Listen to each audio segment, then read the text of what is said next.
Joined by Ahmed Banafa, professor of technology at San Jose State University. Professor, thanks for being with us. Just here in the Bay Area, I keep thinking we've got, Apple, Google, Meta. Maybe they can take this financial hit, but talk about the startups here in the Bay Area. How big of a hit will this be for them? Good talking to you, Mike. Yeah, it's gonna really hit them hard. The reason for this is they have limited resources, and the venture capitalists may be reluctant to supplement that.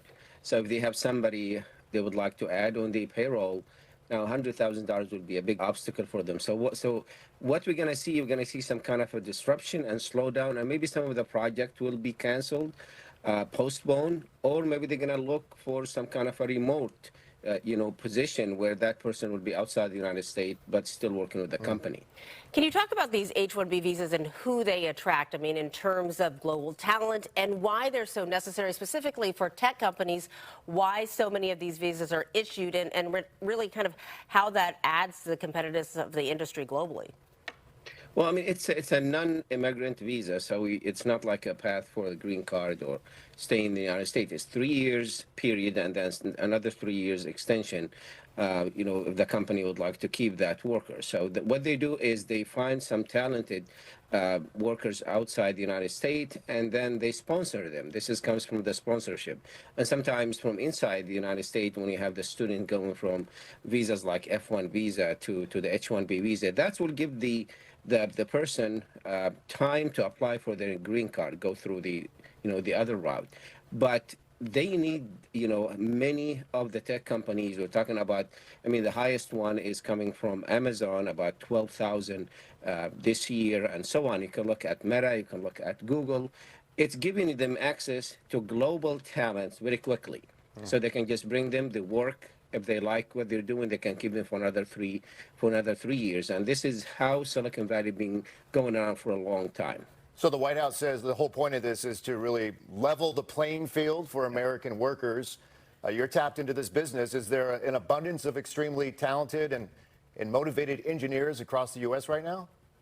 Well, I agree with the point about, yes, the local talents, because there's some abuse by some of the outsourcing companies, and this is something which is being reported from, by many of the American workers. So the key thing is maybe the positive side of the story is now they're going to be more focused on the local talents, training, upskilling what we have an agreement with community colleges and universities about what the company is looking for. But the small and the startup is the one that's going to feel the heat more than anything else. Now there is a bigger picture here. That's if this is not balanced in a way, we have the talents that to fill the gap, then the United States gonna lose the cutting edge or the advantage of being the place for companies like Google and Meta. You're gonna find it in other companies because those talents gonna go somewhere else. Yeah, and is there still confusion about how this all works out? I mean, you've got companies issuing emails saying come back, and these are for new visa applications, not for the current ones. Do you see a lot of kind of confusion about how it will be implemented, how it will be enforced? It's until this moment, we only have one letter from USCIS clarifying that they're saying this is going to apply for starting from today, Sunday, the 21st of September, for the new cycle of the visa. I mean, there was an incident about some of the passengers on one of the flights on San Francisco, an SFO, where they deplaned. They told the captain, we cannot fly, we cannot go back, so you have to let us out, and they let them out.